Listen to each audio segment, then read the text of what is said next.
Hold on. It's not easy being clever. Never working in town again. I'm already there. There you have it, Cannapreneurs, starting off strong.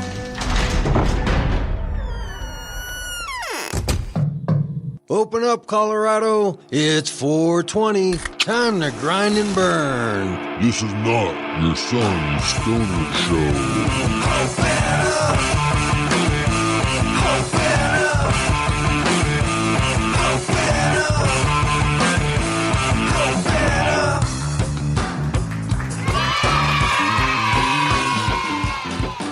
Welcome to the Cannabis Community Project with your host Brainstorm, broadcasting live high up from Denver, Colorado at the Dank Studios, 3538 Denver, Colorado.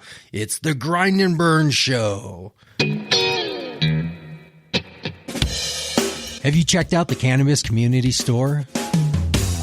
Check it out on the website. We have products from our sponsors and more. Only cannabis-related products. www.cannabiscommunitystore.com.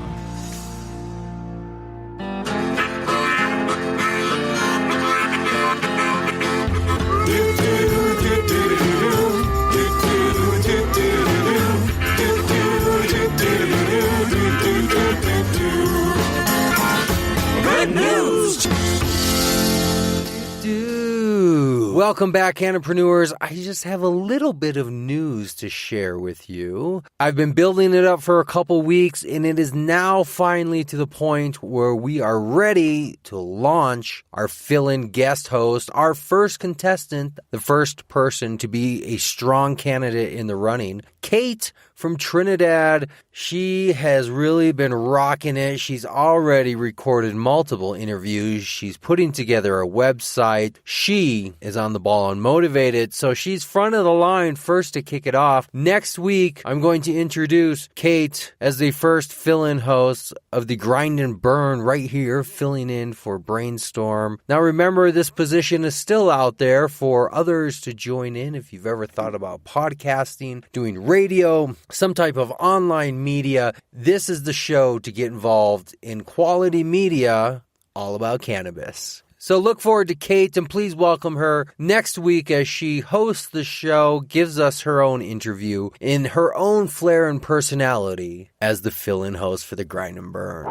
Now, speaking of new and happening things here at CCP, there are new job positions opening up for our affiliate sites. So we have MedBadge help off the ground live in Colorado. Now, if you're looking for a position in cannabis and it's something maybe that you were thinking about, how do I get involved in cannabis? I'm not really a grower, or a dispensary doesn't really have the appeal I'm looking for. Here's a position that's professional, cannabis related, and quite lucrative. At least a lot more than the minimum wage they're going to pay you to be a bud tender or a grower at a dispensary. At MedBadge Help, we need you if you're in Colorado and you want employment where you're going out and you're helping people get MedBadge by filling out applications, getting their public record documents together, answering basic questions, forming those relationships so more people can enter the workforce in cannabis right here in Colorado. Join MedBadge Help. All you have to be able to do to qualify is obviously have a passion for cannabis, for customer service, helping people get not employed, just MedBadge so they can get employed. So you got to have a little bit of diligence, do a little bit of research, understand the laws here in Colorado, and then be able to pass the basic and very simple notary public certification so you can practice here in Colorado as a notary public. And then once you are, we'll teach you all about record retrieval, the application, and we're going to have a relationship out there with clients, forming relationships with the MED office, forming relationships with employers so we can get people jobs. So we're the first step. First you get badged through us, and then we'll refer you out to the job sites, to all the other organizations that are hiring, and help you get employed through referrals and working together in a strong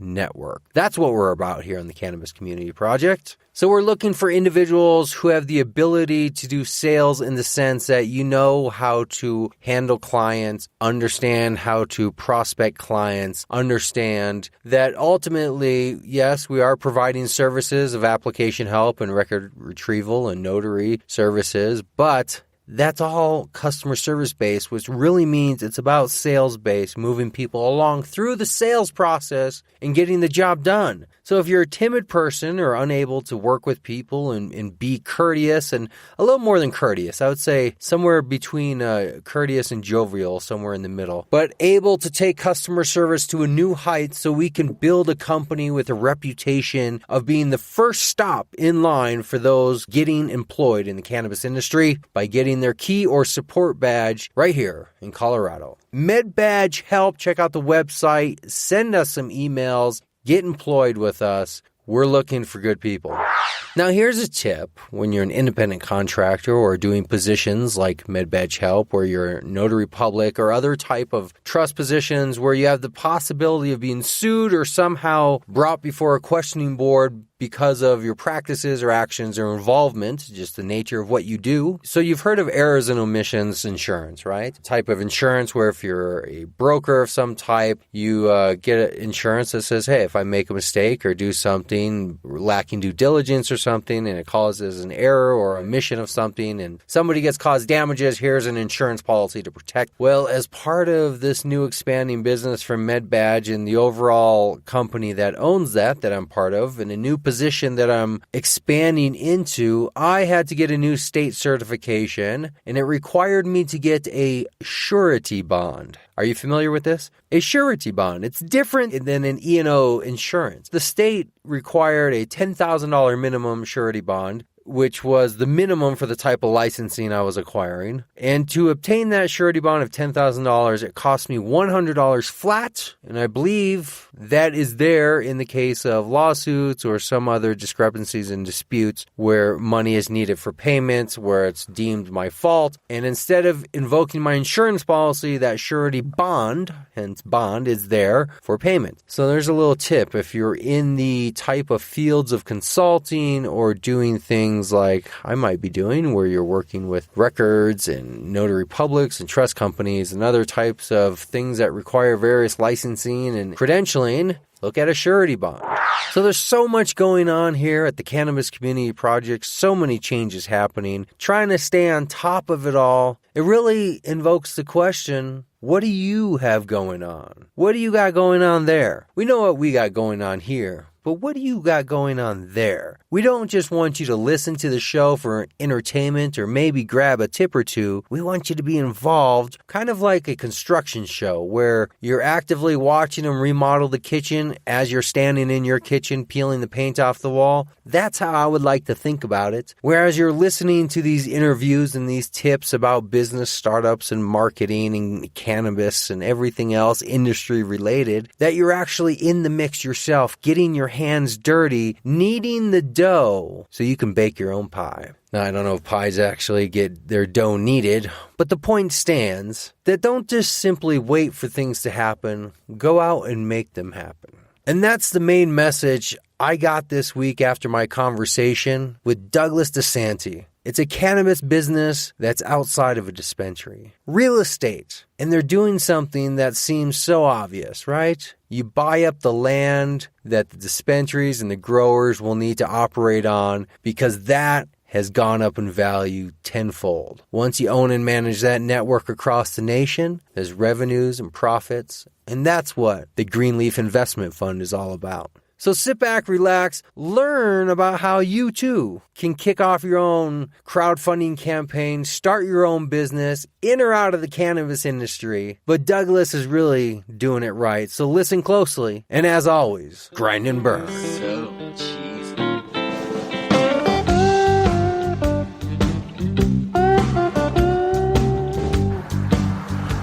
Hey guys, this is Mike in Florida. My reason to rebel is I'm going to be relocating my family and business from Florida to Colorado in the next 6 months or so, and getting out of a situation that I'm not real fond of, moving to an area that I've always wanted to be, and doing something that I truly love. Besides the fact that the bonus is that I'll be getting away from this archaic cannabis prohibition. Quite frankly, I've seen way too many lives ruined by these tremendously unjust laws. So I'm really looking forward to moving on and taking more control over my future. So anytime you can do that, it's a good thing. Anyway, figure out where you want to be and where you want to go, and just go for it, man. You know, do what you love, and the rest will fall into place. All right? Good luck.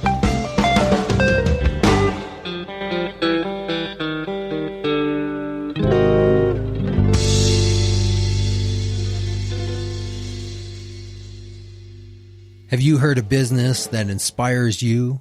Have you thought about starting your business idea? Make 2017 the time of now. Don't be a one-apreneur, be a cannapreneur. Contact us at the Cannabis Community Project. Contact me personally. Brainstorm at cannabiscommunityproject.com.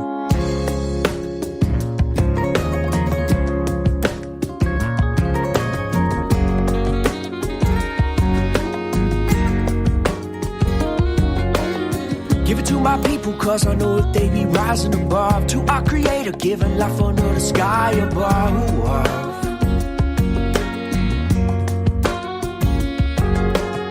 To our surprise, we hold the key and that be setting us free. For all with ears to hear, the truth is yours if you believe.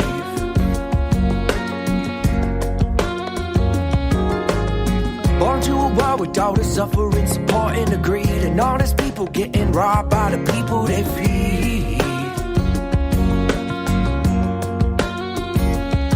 And tell me, what does it take to turn the tides and rid us all of their lies and realize this world is awesome, they will hold the prize.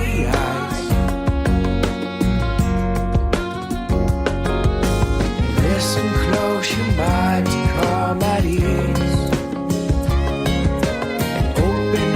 Inside to come at peace.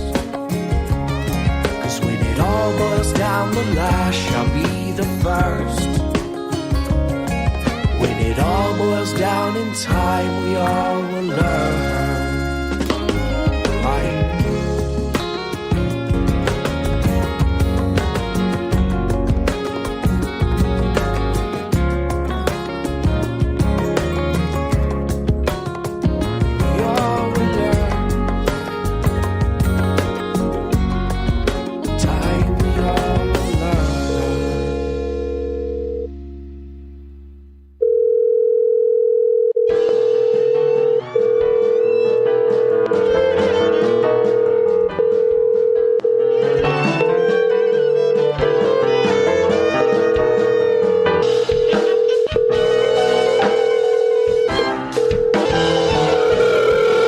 Douglas, out in Denver. Hey, how you doing? Good, man. How you doing? Thanks for... I've been well. Cool. Well, I'm excited to talk to you and hear all about the updates and everything. Yeah, I'm excited to tell you all about it. I'm Doug DeSanti, the CEO of Greanleaf Investment Fund. Our fund purchases warehouse properties and greenhouse properties and leases them to cannabis growers. Thanks for having me today. Thank you. You were on the show, I don't remember the exact date, I forgot to look it up, but it was maybe last year, about a year ago, and you had disclosed this idea of wanting to invest, and you had briefly touched on the fact that there was some crowdfunding in the works that you are working on, and months later, you're here to now tell us about the new campaign that you're crowdfunding to actually get the new named company off the ground. Yes, we actually changed the name of the company to Greanleaf Investment Fund, and the company and our management team has been working diligently over the last year to make sure all of our SEC documents were in order, had them happy with everything that we had going on, and we actually just launched our Reg A Plus Tier 2 offering where we can accept accredited or unaccredited investors, and we're really excited about it and have had a ton of interest early on. It's been a lot of exciting things going on. That is, after we spoke the first time was just right after I had spoken to MedX, the other company that successfully did a crowdfunding online, and we talked a little bit about that and some strategy. And now you actually have your own filing. Have you officially launched the campaign? Yeah, we actually just launched Thursday of last week, so we've been live for about a week now, and we've had a lot of investors interested in the offering, asking about more information about exactly what the company's objectives were, the management team that we have in place, about the opportunity in investing in the company through the Reg A Plus, we're able to accept accredited and unaccredited investors. So What platform did you decide to run the campaign on? we actually launched with a new platform, which is crowdvest.co. Matt McCall runs that platform. He just launched it. So we were actually the first company to launch with him on that platform. And he's a very well-known New York businessman that's been on a lot of financial shows on TV, and he just brings a wealth of knowledge to the industry. It's been a pleasure working with him as we got our campaigns going. So if somebody wants to find your campaign, what is the backslash or the surname that they can get to your specific campaign page? It would be crowdvest.co/Greanleaf Investment Fund, and that'll bring you right to our page where we have a nice little video up. We give a business description on exactly our business plans. Investors can go there, read through our business plan, management team experience, as well as a deck on the company, basically going through our objectives and goals that we're hoping to reach with different milestones in place. And I did take a look at the page. You have an excellent video production put together explaining everything. But I had one question I wanted to ask you about the dollar amounts that you chose. When we spoke about MedX and their campaign, they had the coined $420 for their X amount of shares. You chose like $433, or I forget what the exact low amount was. Did you intentionally avoid picking a 420 number? It was something we considered, but when we filed with the SEC, it wasn't what, obviously at the forefront of our thoughts on exactly what we would make the minimum offer. So at 48 cents a share, $420 investment just share-wise would end up being a fraction of one of the shares, so it just didn't work that way. Originally, we were going to go with that, but the 480 gives you the 1,000 shares in the company, and I was pretty happy with that. It allows, small investors as well as larger investors access to the fund and invest in it, as well as keeping a little bit more of a corporate feel. Right. As the 420, is a little bit, I would say, not as corporate. So the math beat the marketing on this one. Yes, certainly did. So. Cool. Well, this is exciting. So you had a name change also for similar reasons. You wanted to not draw attention to your company or the specific, marketing of what ultimately you're doing. Even though it's a real estate company or an investment company, you're marketing towards a specific industry. So you wanted to avoid drawing attention. So you changed your name. You're really working at this. Do you have any fear at all with this administration that there's going to be barriers or something impeding your ability to continue with this project just as a result of the new administration? That's a great question, and there's a lot of fear out there, without question, from investors that are looking to possibly enter the space. But I think when you take a step back and you look at the situation, obviously the Trump administration and sessions in place as well, obviously they're anti the cannabis movement that we've seen in this country over the last 5 to 10 years now. But at the end of the day, once California came on board and a few of the other states in November, the train left the station, I like to say. The funds that it would take for the Trump administration to roll back some of the progress the industry has made just doesn't make sense financially. The commitment dollar-wise that they would have to make to start raiding some of these properties and, breaking up some of these businesses, it doesn't make sense for them. And there's bigger goals I think they have in place to try and get the economy going. And by doing that, not only are they allocating funds in a way that I don't think we're in a country right now in a position to allocate the type of funds it would take to reverse the progress we've made, as well as the impact it would have on the economy. Trump has sold himself as an economy guy, a businessman. He wants to get the economy going. By shutting down the cannabis industry, he would be taking away millions of jobs across this country and completely destroying businesses. He may be anti-cannabis, but at the end of the day, he's a businessman, and I think he sees, the rewards that the industry has brought to states like Colorado that's been able to take all that tax revenue, put it into schools, infrastructure. They've done great things out there. It's been a great success. And I think that the fear that investors have, while it's warranted, I think when you take a step back and you really look at the numbers, that they're just not going to take that step where they start to raid businesses and shut down businesses. It just would be counterproductive. Yeah, absolutely. I kind of agree with that, except there's always the wild factor that sometimes things that don't make sense are sometimes the things that are pursued the most, especially by politicians. But we'll let that one play out. Let's focus on something that we can put some numbers on and make sense. Give me a little update of what you've learned about the real estate economy and locating these type of properties. Since we've spoken, I'm sure you've done gobs and gobs of research. What kind of update can you give us? What have you found? We've done a ton of research on a bunch of different states. We've looked at California, Washington, Oregon, Nevada, Massachusetts, and we've actually located 3 properties in California that we're very interested in. A plot of land in Oregon where we're already speaking with a grower that has a nice operation set up there, where we would go in and purchase the land, and he would put up, we would put up 10 to 15,000 square foot greenhouses for him.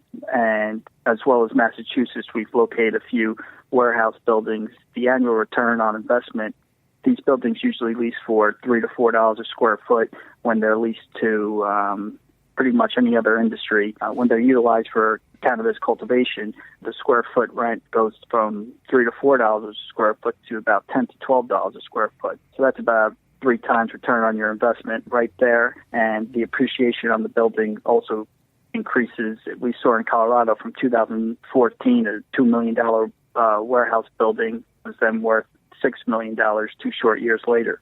The real estate part of it is where I think one of the safer investments to be made in the industry, because you always have that hard asset and you have access to a banking account, which the growers still don't have access to. Based on our management team experience in the real estate industry, we have a lot of relationships with some hard money lenders where once we do start acquiring some of these properties, we're going to be able to leverage them out with hard money loans and start to expand the portfolio at a pretty quick rate. Now, walk me through how that trickles down to the investor, and meaning the unsophisticated, low-level investor who's buying in from the crowdfunding standpoint. How does that trickle down to the investors? Yeah, of course. So the great opportunity that investors have with the pre-IPO is that we're able to offer investors shares at 48 cents a share right now. So anyone investing in the company is going to get their shares at 48 cents a share. Once we complete our offering, which we anticipate to complete in about 2 months, about 2 to 3 weeks after that, we will be uplisting onto an exchange. So everyone will have their shares at 48 cents a share. And as the market works, everyone's looking to sell for a profit, obviously. So no one's going to be looking to sell at 48 cents if that's where they purchase their shares. And with the business plan we have in place and the assets that we have targeted and the revenue we're going to be generating, those shares are going to increase in value pretty quickly because we've kept the share structure extremely tight, small share structure, small authorized share account, small outstanding share account, and there is no toxic debt whatsoever on the company.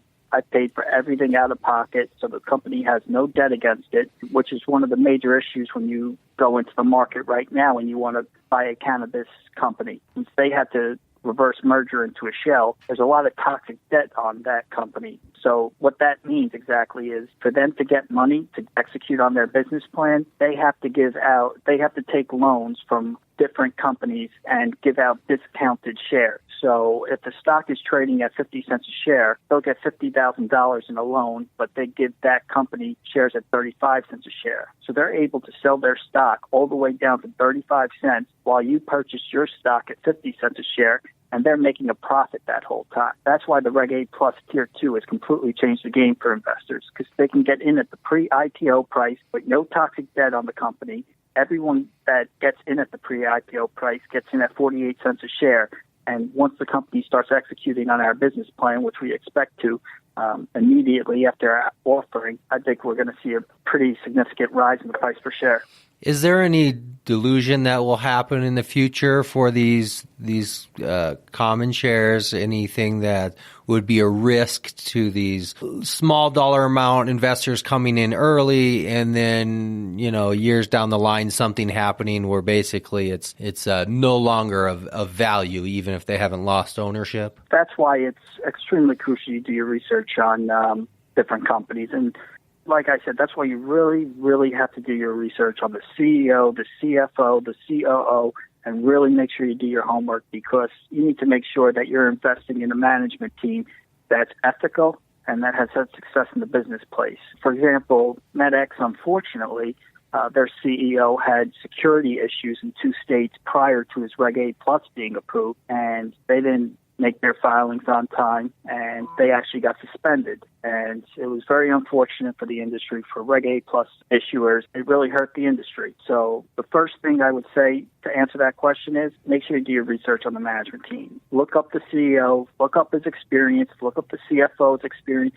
Make sure that these guys have a good past, good experience, they know what they're doing, and you trust them, because that's what you're investing in. You're investing in the management team. And the way we have things structured is once we do raise the amount of money that we have set out, we set out a goal of $5 million to raise. We won't have to go and put stock and dilute stock into the market, because once we start investing those properties, none of our management team will be taking a salary at all for the first couple of years. Every dollar we make on these properties will be reinvested into the company, and we have hard money lenders where we can go and get a short-term loan to finance another building and never take on any toxic debt or have to unfortunately dilute the stock, because at the end of the day, as CEO, I work for the shareholders. So I have to make sure that the shareholders see a return on their investment, and that's number one priority. Now, is this going to be a company that only has an internal team buying and selling, or will you expand to let either your investors or outside people get involved in the locating and selling of property using your company as partnership?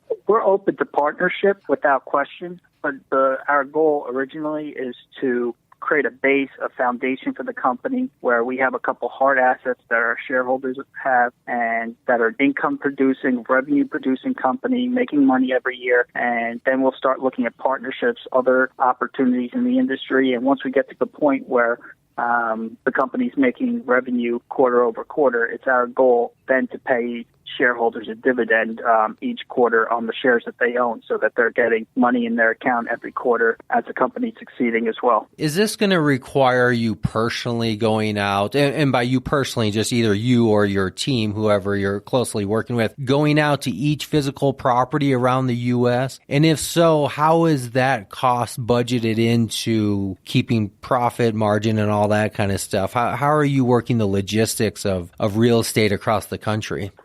I've already flown out, paid for the flights myself, things like that. I don't expect the shareholders to pick up the bill on it all. From day one, I've paid for everything out of pocket. I haven't taken any toxic debt against the company.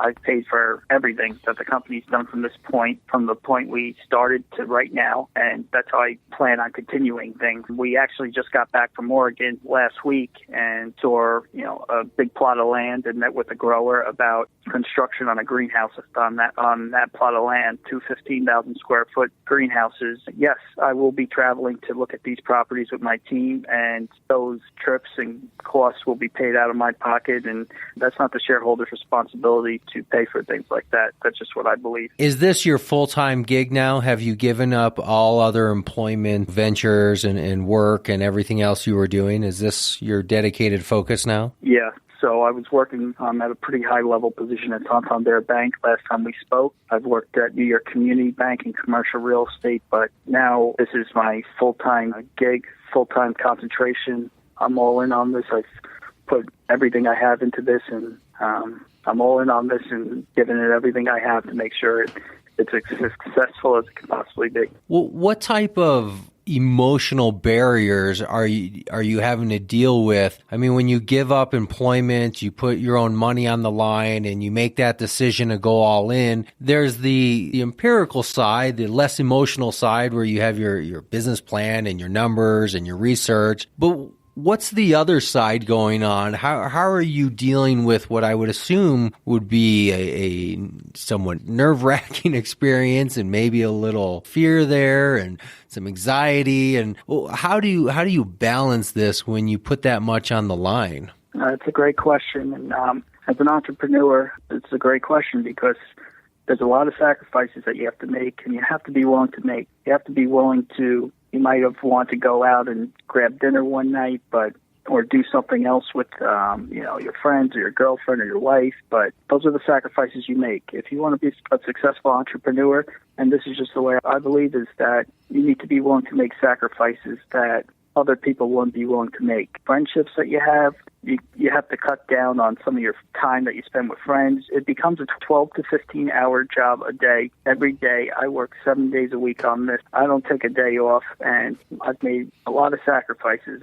To make sure I would been able to fund the company from beginning to end. I've found a cheaper apartment to rent, made other sacrifices in other areas, because at this point, this is my number one priority, and I'm doing everything I possibly can to make it successful as possible. And of course, at times, when you sit back at night and you think about the sacrifices you're making and the successful career that you're leaving behind to take this chance, it is a little nerve-wracking, but it's a decision that I haven't regretted once, and I'm just really excited about what the future holds for Greanleaf. Do you have an outlet? Are you a MMA fighter on weekends, or you have a hobby where you're building boats in a bottle? Do you have some type of outlet to help deal with the enormous pressure that comes with this? Yeah, I try and go out with a friend or two, or my dad, or some of my guys on the management team, and I try and get out on the golf course on Sunday mornings, just have a few hours every week where, just on the course, enjoying myself, taking a step back from the business and letting myself relax for a few hours. And it goes a long way in leaving some of the stress for the week. How important is having a mentor in a time like this, regardless of where you are personally in your career, just in general, when you're venturing off onto a project? Do you have mentors, and how important are they? Yeah, I actually do, and that's part of the reason why I went with CrowdBest. It's the offering page. Created a great relationship with Matthew McCall. He wrote some financial books. He's been on investment shows on TV. He's been an entrepreneur his whole life, and he's been so successful in all of his endeavors. He owns his own broker firm, too. I've been fortunate enough for him to take me under his wing and always be there for advice, encouragement. When I'm stressed out, a little anxious about things, he's always there, giving me positive comments. And that's why I would say the best decision that I made was, meeting up with him. He's been really a great mentor to me, and I really owe him a lot. What would you do if tomorrow you woke up and all that you thought was happening somehow fell apart? Would you start over, or would you find a different path to go down, maybe a different product, a different industry, or just a different idea altogether? I really like the entrepreneur. I've always been an entrepreneur at heart. So if everything, worse came to worse and the cannabis industry just was gone tomorrow, just based on my personality and who I've always been as an entrepreneur, I would then probably start a new venture where it would be more commercial real estate focused on multifamily, retail shops, and try to start the process in creating a new startup company and go at it again, because as stressful and as anxious and tough as moments can be, being an entrepreneur, it's so rewarding when things start to work out and you're successful. I really believe that there's nothing better than being your own owner. Absolutely. And real estate seems to be your interest and your background that you would stick with. I mean, you live in New York City? The real estate in New York City will always be through the roof value-wise rents. It'll always be massive. It'll always be building. It'll always be expanding, because a lot of people say it's the financial center of the world. And it's my hope, though, that other cities that have more of a smaller type feel to them don't go that route, because big cities aren't for everyone. And I think that the smaller city type feel, where there aren't, the 200-foot buildings and construction always going on and expansion going on, isn't always for everyone. I would hope that, that type of feel would just stay in those major cities, like you said. Yeah, just curious what we're going to do in this world with real estate, because here in Denver, nowhere close to the size of the city you're in, we're already experiencing a crisis of we're out of places for people to reasonably live for a reasonable price, and we're still a small city. We have a future ahead of us. I think there's going to be many, many issues, and real estate is one of those things that's like, what side are you on? You know, are you going to be an owner, a renter, a commercial, residential? So much to do, but it's kind of the basis of all of our lives of where do we live? Yeah. What piece of land are we living on?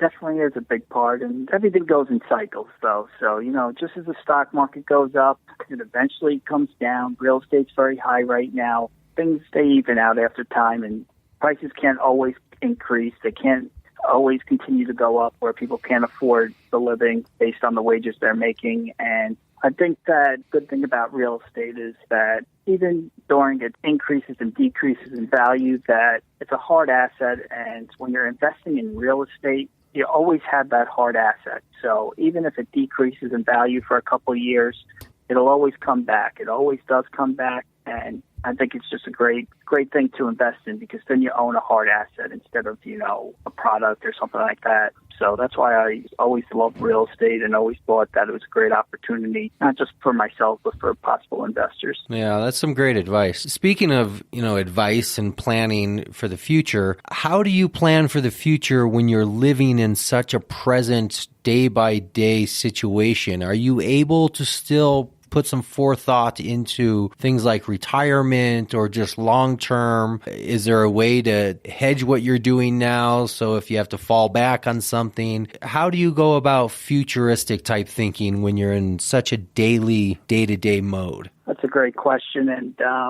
more traditional people working, a 9-to-5 job that, have a great job, they're able to put money away into a 401k or into their savings account or whatever it may be if they're able to. But for someone like myself that decided to start this company and has been working on it literally nonstop for 2 years, I haven't had that opportunity to start, unfortunately, saving for retirement and things along those lines. If I'm successful on my business plan, that'll be something I'll consider down the line. But to really get a company up and running and profitable, you have to really think about the here and now. You can't operate, a startup company that you really want to get off the ground if you're thinking out that far. Then your priorities aren't in the right place to make this company successful. Right. And I think that is the defining factor of entrepreneur in the true sense of a risk taker, somebody who's willing to take the risk. And that's essentially what you're describing, what I'm hearing you say. And I think that is the underlying basis of all great things that have come out of this world, is somebody stepped forward and was willing to take a risk, and it paid off. Yeah, there's no question. It's any entrepreneur that takes on a path like this, like you said, it's a huge risk. But with big risks come big rewards. So if it doesn't work out, I'll pick myself back up and I'll move on to the next endeavor. But I'm putting everything I have into this company with my management team to make sure this is a successful company. Well, let's make sure we can do our part to help you get to that success. Let's make sure that everybody has the exact information, where to go to learn about your campaign, your company, and how to get involved as an investor. Let's give them all the information, website, social media, contact information, whatever you want to give there, because I really want to help you, successfully get funded. Did you have a final goal that you were going for of what you were trying to raise? Yeah, a background and all the information on the company real quick, and I appreciate the kind words. So we can raise up to $10.2 million, but we set a goal of $5 million. We feel $5 million we can, without question, execute on our business plan, and we are launching on crowdvest.co. We have our website to be found at greenleafinvestmentfund.com. The minimum investment on CrowdVest is $480, which will give you 1,000 shares at 48 cents a share. On Twitter, you can find us at Greanleaf Fund, and on Facebook, you can find us under Greanleaf Investment Fund. And we're always communicating with investors. I can be reached at 631-991-5461. And I'm always more than happy to speak with possible investors. Now, how much time do we have? You said a couple months. Is there an official cutoff date for the pre-IPO? Yes, we're going to be live for the next 6 or 8 weeks. Once that time ends, 6 to 8 weeks from now, the offering will close, and we will give the shares out at 48 cents a share to anyone that decides to invest in the company, and the investors will see that we've been working tirelessly behind the scenes to execute immediately once we close our offering, and we'll be acquiring buildings and really growing this company at a quick pace. Excellent. I'm excited for you, and let me tell you just on air as a non-binding verbal commitment. I support you, and I will be investing. Just give me a couple weeks to pull some pennies together. And just like everybody knows, I did with MedX, and I don't want to comment on that, but you take a risk. Sometimes you win, sometimes you lose. Yeah. It is what it is. But I want to just tell you, I will also be contributing and investing in your company, and I want to be a shareholder in what you're doing. I believe in you. I think you have your shit put together, for lack of a better term. Yeah, I appreciate that. And just know that you or anyone else that decides to invest, that I'm working 12 hours a day, 7 days a week for you to make sure that investment you see a very good reward on. Excellent. That's all we can ask. Douglas, I appreciate you coming back on, and I hope you'll give us an update in 6 to 8 weeks when the pre-IPO is coming to a close. Maybe we can give it one last shout out before the official close date. Shortly after that, we should have you back on just to see the takeoff point from after the close of the pre-IPO to when it I guess goes out into the public. Is that what the process is?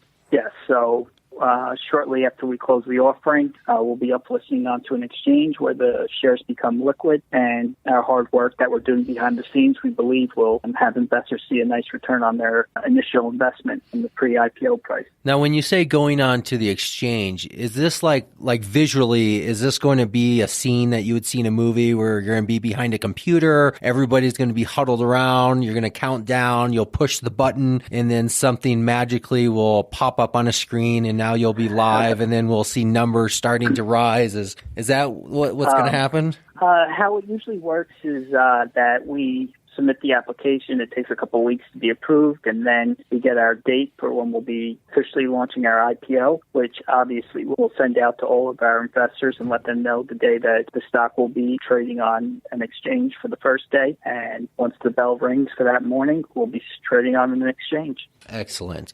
Let's make sure to get you back on about a week before that final close date so we can give one more shout out before then, and then a couple weeks after that so we can just do a follow-up briefly afterwards. Yeah, I would love that. I'd love to keep you guys updated on everything we have going on, and anyone that listens to the show that decides to invest, I'd love to come on and just give you updates and let you know the progress that we're making. Excellent. Will do. Very good, man. I would expect you're going to have lots of people interested. All right. We will be in touch somewhere between 5 and 6 weeks. Sounds great. Thanks again for having me on. I really appreciate it. Thank you. You have a great weekend. You too. Bye. Bye-bye.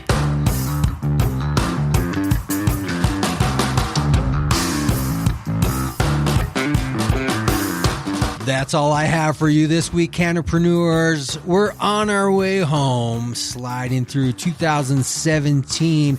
Make sure to stick with us all year long. We have new podcasts coming out and many, many more guests to talk to, just like you. Follow us after the show on all the social media, Facebook, Twitter, YouTube, even Mass Roots, all under the same name, Cannabis Community Project. We'll see you next week.